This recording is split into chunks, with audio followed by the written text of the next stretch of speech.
دوسرے مقام پر جائیں، سورہ صف اس کی آیت نمبر 6 میں جائیں، دیکھیں وہاں کیا ہے۔ یہ دیکھیں سورہ صف کی آیت نمبر 6 ہے، وَإِذْ قَالَ عِيسَىٰ ابْنُ مَرْيَمَ یا بنی اسرائیل انی رسول اللہ علیکم مصدقا لما بین یدیہ من التوراۃ ومبشرا برسول یاتی من بعد اسمہ احمد فلما جاءہم بالبینات قالوا ھذا سحر مبین۔ اب پہلی بات تو یہ جان لیں یہ اساطیر الاولین نہیں ہے، یہ ابن مریم کی مسل سے آج کی تاریخ ہے، آج کی تاریخ۔ بہرحال اس آیت میں کیا ہے، اس آیت میں عیسیٰ ابن مریم جب آیا تھا، عیسیٰ ابن مریم نے کیا کہا تھا؟ عیسیٰ ابن مریم نے یہ کہا تھا کہ اے بنی اسرائیل میں تمہاری طرف اللہ کا بھیجا ہوں، میں اللہ کا رسول ہوں، یعنی اللہ کا بھیجا ہوا ہوں، اور میری تصدیق کون کر رہا ہے؟ میری تصدیق وہ کر رہا ہے جو تمہارے دونوں ہاتھوں کے درمیان ہے تورات سے، اس میں میری تصدیق موجود ہے۔ اور پھر عیسیٰ ابن مریم نے کیا کہا تھا؟ عیسیٰ ابن مریم نے کہا تھا میرے بعد رسول آئیں گے، رسول ان جمع کا صیغہ ہے، اگر ہوتا ایک رسول آئے گا تو ہوتا رسولن یعنی رسولہ، رسول کی لام کیا گیا الف اور اوپر دو زبریں، پیچھے سے پیچھے ایک رسول۔ یہاں رسول آئیں گے تو رسول چونکہ ایک کر کے آتا ہے، جب ضلال مبین ہوتی ہیں تب رسول بیس کیا جاتا ہے، اللہ احسان کرتا ہے، یہ اللہ نے قدر میں کر دیا، تو اس لیے جب رسول آئے گا تو اسم کیا ہوگا؟ اسم احمد ہوگا، اسم احمد ہوگا، اس کے کردار میں حمد ہی حمد ہوگی۔ اور آگے فلما جاہم بالبینات، فلما پس جو کہ جن یعنی رسولوں نے آنا تھا، جاہم وہ آ گئے۔ اب یہاں یہ نہیں کہا جائے ایک رسول آیا، نہیں، وہ آ گئے۔ کیسے آئے؟ بالبینات، بینات کے ساتھ آئے، معجزات کے ساتھ نہیں۔ یہاں تو آگے سے کیا کہا ہے؟ قالوا ھذا سحر مبین، کہا یہ تو ساری ساری سائنس کی باتیں ہیں، سائنسی باتیں ہیں، سائنس ہے ساری کی ساری، دین تو ہے ہی نہیں۔ بہرحال یہاں اس بات میں آپ پہلی چیز تو یہ جان لیں کہ یہاں اس آیت کے اندر عیسیٰ ابن مریم جسے بنی اسرائیل کی طرف بھیجا گیا وہ یہ کہہ رہا ہے کہ میرے بعد رسول آئیں گے، میرے بعد رسول آئیں گے۔ اور اس کے علاوہ عیسیٰ ابن مریم نے یہ بھی کہا تھا کہ ابھی الساعۃ کی علامات و اشراط بہت دور ہیں، الساعۃ بہت دور ہے، الساعۃ سے پہلے رسول آئیں گے، ان کے بعد جا کے الساعۃ آئے گی۔ تو عیسیٰ ابن مریم نے کہا تھا میرے بعد رسول آئیں گے۔ سورہ زخرف میں عیسیٰ ابن مریم نہیں، ابن مریم کی مسل عیسیٰ کہہ رہا ہے، کس کا انتظار کر رہے ہو؟ جس کا بھی انتظار کرے وہ سب کا سب آ چکا، الساعۃ کی تمام علامات و اشراط آ چکی، میرے بعد صرف اور صرف الساعۃ آئے گی۔ اب بتائیں کیا یہ ایک عیسیٰ ہو سکتا ہے؟ یہاں جاوید احمد غامدی صاحب کو بھی دعوت ہے اور ان کے عقائد و نظریات رکھنے والوں کو بھی دعوت ہے کہ بتائیں کیا یہ ایک عیسیٰ ہو سکتا ہے جو ایک مقام پر تو یہ کہے کہ میرے بعد رسول آئیں گے، اور دوسرے مقام پر وہ یہ کہے کہ سب کا سب آ چکا، الساعۃ کی تمام علامات و اشراط آ چکی، اب سوائے الساعۃ کے کچھ نہیں رہ گیا؟ کیا یہ ایک عیسیٰ ہو سکتا ہے؟ نہیں، بالکل نہیں۔ اور یہاں تک کہ محمد علیہ السلام نے کیا کہا تھا؟ محمد علیہ السلام نے تو بار بار کہا تھا لا یقوم الساعۃ حتی فلاں فلاں حتی، یعنی کہ محمد علیہ السلام نے بار بار کہا تھا اس وقت تک الساعۃ قائم نہیں ہوگی جب تک کہ طلوع شمس من مغربی نہ ہو جائے، جب تک کہ یاجوج ماجوج کا خروج نہ ہو جائے، جب تک کہ نفخ فی الصور نہ ہو جائے، جب تک کہ الدجال فتنہ دجال جو ہے وہ پوری دنیا پر مسلط نہ ہو جائے، جب تک کہ زمین دن سے نہ، جب تک کہ زمین سے اس کا خون نہیں نکالا جاتا، یعنی کہ زمین سے انار نہیں نکالی جاتی اور اس کی پہچان واضح کر دے۔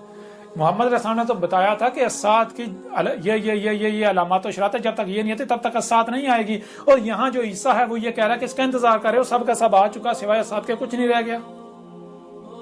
اب بتائیں جاوید احمد غامدی صاحب، اب بتائیں کیا یہ ایک عیسیٰ ہے یا دو؟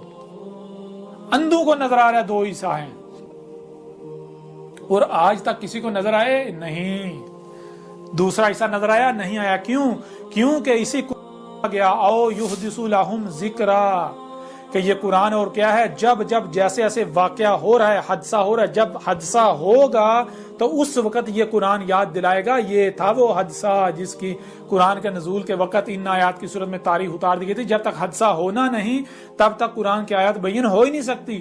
تو جن آیات نے عیسیٰ کے آنے کے بعد بیان ہونا تھا وہ عیسیٰ کے آنے کے پہلے کیسے بیان ہو سکتی تھیں؟ اور آج اگر یہ آیات بیان ہو گئیں تو یہ کیسے ہو سکتا ہے کہ عیسیٰ ابھی اگر آیا ہی نہیں اور آیات بیان ہو جائیں؟ ان آیات نے تو بیان ہی، یہ راز تو کھلنا ہی تب تھا جب عیسیٰ نے آ جانا تھا۔ تو اب بتائیں آپ کے سامنے کون بیٹھا ہوا ہے کہ اب قرآن کس کی تصدیق کر رہا ہے، قرآن کس کی تاریخ ہے؟ اب بتائیں ذرا کون ہے جس نے کھول کے رکھ دیا، کس کا انتظار کر رہے ہو؟ اور جس کا انتظار کر رہے وہ سب کا سب آ چکا، اب سوائے اسات کے کچھ نہیں رہا۔ ہاں میری موجودگی میں عذاب عظیم ہے، اور بالکل اسی طرح اس عذاب میں اللہ کے رسول اور مومنین کو بچایا جائے گا جس طرح الاولین میں رسول اور مومنین کو بچایا گیا تھا، جیسے نوح اور اس کی ماننے والوں کو بچایا گیا تھا، جیسے ہود اور اس کی ماننے والوں کو بچایا گیا تھا، جیسے صالح اس کی ماننے والوں کو بچایا گیا تھا، جیسے شعیب اور اس کی ماننے والوں کو بچایا گیا تھا، جیسے لوط اور اس کی ماننے والوں کو بچایا گیا تھا، جیسے موسیٰ اور اس کی اطاعت و اتباع کرنے والوں کو بچایا گیا تھا، اور جیسے اس وقت کفر و کذب کرنے والوں کو ہلاک کیا گیا تھا، بالکل عین اسی طرح آج بھی کفر و کذب کرنے والوں کو ہلاک کیا جانے والا ہے۔ یہ سارے کا سارا اس قرآن میں موجود ہے۔ اب کیا کرو گے؟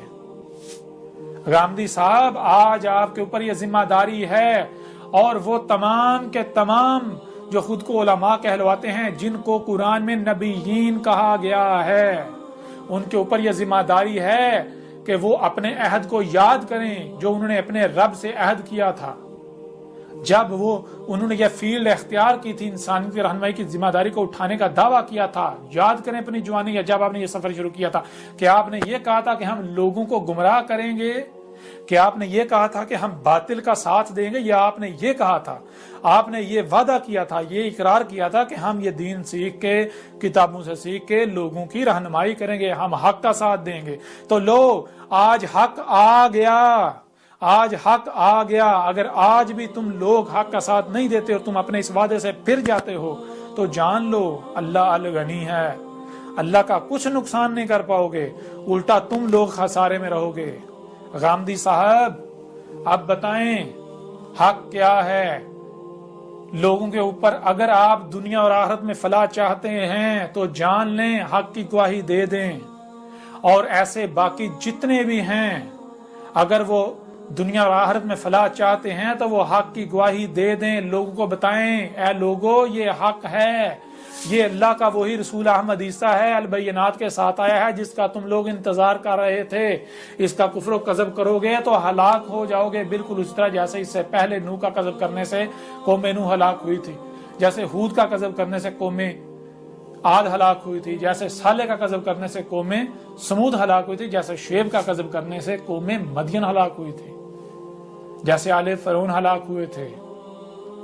گواہی دے دیں آج آپ کے پاس آخری موقع ہے۔ تو اب بتائیں ذرا قرآن میں کتنے عیسیٰ کا ذکر ہے؟ کیا ایک عیسیٰ کا ذکر ہے؟ قرآن میں 2 عیسیٰ کا ذکر ہے۔ اب بتاؤ دنیا کی کوئی طاقت مجھے غلط ثابت کر دے، میں پھانسی پر چڑھنے کو تیار ہوں۔ تم کہتے ہو نا کہ اسے مینار پاکستان پر لا کر پھانسی دی جائے سر عام، تو بھائی پھانسی مجھے دینی ہے یا قذاب کو دینی ہے؟ اگر پھانسی مجھے دینی ہے تو پھر اس کا مطلب ہے تم استکبار کر رہے ہو، تم اللہ ہونے کے دعوے دار بنے ہو، اور اگر پھانسی قذاب کو دینی ہے تو پہلے مجھے قذاب ثابت تو کرو نا۔ اللہ کی قسم مجھے اگر تم لوگ قذاب ثابت کر دو، میں وہ اللہ کا وہی رسول عیسیٰ نہیں ہوں جس کا تم انتظار کر رہے ہو، اگر تم مجھے قذاب ثابت کر دو تو پھر میں خود اپنے آپ کو پیش کر دوں گا، مجھے سریعام منار پاکستان میں پھانسی دے دینا۔ اور اگر تم مجھے قذاب ثابت نہیں کرتے تو پھر جان لو کیا کر رہے ہو، یہ تو باطل کی پہچان ہے۔ باطل رستے بند کرتا ہے، باطل آنکھیں بند کرتا ہے، باطل کان بند کرتا ہے، باطل ہاتھ پاؤں باندھتا ہے۔ کیوں؟ باطل کا خوف ہوتا ہے اگر کسی نے اس کی بات سن لی، اگر کوئی اس کی طرف چلا گیا، اگر کسی نے ادھر دیکھ لیا تو باطل کی ٹانگیں کانپ رہی ہوتی ہیں، لرزرا ہوتا ہے کہ حق اگر کہیں نہ کہیں سے سامنے آگا تو ہماری پول چاک ہو جائے گی۔ باطل تو خوف کا شکار ہوتا ہے۔ میں نے کب کہا لوگوں کو بھائی نہ اس کی نہ سننا، اس کی نہ سننا، اس کے پیچھے نہ چلنا، اس کے پیچھے نہ چلنا، اس کے پیچھے نہ چلنا؟ میں تو ہر ایک کو دعویٰ کروں بھائی اپنی تحقیق کرو، اپنی غور و فکر کرو، سب کی سنو، سب کی سنو، پھر جو حق ہے اس کے پیچھے چلو۔ کیوں؟ اتباع تو حق کی کرنی ہے نا، اتباع کیا شخصیات کی کرنی ہے؟ میں نہیں کہتا تم میرے پیچھے چلو، میری اتباع کرو، نہیں، غور و فکر کرو، اپنے گھوڑے دوڑاؤ، عقل کے گھوڑے دوڑاؤ جہاں تک دوڑا سکتے ہو، پھر جو حق ثابت ہو وہ حق کی اتباع کرو، مجھے کذاب ثابت کرو، اگر میں کذاب ہوں تو بلا شک و شبہ جو کذاب کی سزا ہے میں بھگتنے کو تیار ہوں، اگر نہیں ہے تو جان لیں میں اس وقت ان سے بھی مخاطب ہوں جو فوج میں ہیں، ریاستی اداروں میں ہیں اور مختلف اداروں میں ہیں اور مختلف اونچی اونچی مسجدوں پر بیٹھے ہوئے ہیں کہ جان لو میں اللہ کا رسول ہوں، وہی رسول جس کا آپ لوگ انتظار کر رہے تھے۔ اور ذرا غور کرو، میں آپ سے سوال کرتا ہوں کہ جب اسی قرآن میں لکھا ہوا ہے کہ ایک نہیں دو نہیں، کئی مقامات پر اللہ نے یہ واضح کر دیا کہ اللہ رسول صرف اور صرف تب بیس کرتا ہے جب ضلال مبین ہوتی ہیں، نور کی ایک کرن بھی نہیں ہوتی، حق کی رائے بھی نہیں ہوتی، تو مجھے یہ بتاؤ کہ جب عیسیٰ آئے گا اسے کیسے پہچانو گے؟ بغیر تحقیق کیے کفر و کذب کرو گے؟ کیسے پہچان پاؤ گے؟ وہ عقل کندو، ذرا غور کرو، تحقیق کرو، اگر میں کذاب ہوں تو میں سزا بھگتنے کے لیے تیار ہوں، اگر میں کذاب نہیں ہوں تو جان لو آج اگر تم دیکھ رہے ہو کہ ہمارے پاس مال ہے، اولاد ہے، ہم نے وردیاں پہنی ہوئی ہیں، ہم بڑے بڑے عہدوں پر فائز ہیں، ہم طاقت میں ہیں، طاقت کے نشے میں چور، یہ وہ، تو یہ طاقت مشرف کو دیکھو، اس کی حالت دیکھو، وہ کیا مکے لہراتا تھا، مکے، آج اس کی حالت کیا ہے؟ پوچھیں اس سے۔ آج آپ کے پاس وقت ہے، اللہ کے رسول کو پہچان لو، اس کی نصرت کرو، ورنہ بار بار کہا جا رہا ہے عذاب عظیم القاریہ سر کے اوپر کھڑی ہے، بالکل تمہارے سر پر کھڑی ہے، بالکل۔ اگر کفر و کذب ہی کرتے ہو تو یہ جو قرآن تمہارے دونوں ہاتھوں کے درمیان ہے اس میں تمہارا انجام لکھا ہوا ہے، اس میں کھول کھول کر واضح کر دیا۔ ٹھیک ہے میرا کذب کرو، میرے ساتھ دشمنی کرو، ایک بار کم از کم پڑھ لو، تحقیق کر لو، تاکہ بعد میں آپ لوگوں کو پچھتانا نہ پڑے۔ اگر آپ کو یہ لگتا ہے کہ میں آپ کی منتیں کر رہا ہوں، سوچتے رہو، مجھے کیا فرق پڑے گا، اور میں تو آپ لوگوں کا بھلا چاہ رہا ہوں، کیونکہ کل کو آپ گڑ گڑاؤ گے، چلاؤ گے، چیخو گے، رو گے، تب پچھتانے کا کوئی فائدہ نہیں ہوگا۔ آج تمہارے پاس وقت ہے، تمہیں عقل کس نے دی ہے، آنکھیں، یہ صلاحیتیں کس نے دی؟ اللہ نے دی ہے نا، تو ایک بار مان کے دیکھ لو، اسے پڑھ کے دیکھ لو، ایک بار میری دعوت کو سن کے دیکھ لو، میرے خلاف جو محاذ کھلے ہوئے ہیں، اتنے بڑے بہتانات لگائے جا رہے ہیں، کہتے ہیں جی، یہ کہتا ہے جی محمد نبی نہیں تھا، محمد رسول ہی نہیں تھا، اسے پڑھو، کذاب ثابت کرو مجھے، میں نے کب کہا؟ یہ تم مومن ہو؟ جھوٹ بول رہے اتنے بڑے، کہتے ہیں ہم محمد سے بڑی محبت کرتے ہیں، حب کرتے ہیں، جھوٹے مکار ہو تم لوگ، بہتانات باندھ رہے ہو۔ جو محمد کی ایک بات کو سچ ثابت کر رہا ہے، تم اس کے اوپر فتوے لگا رہے ہو، کس کے ساتھ دشمنی کر رہے ہو؟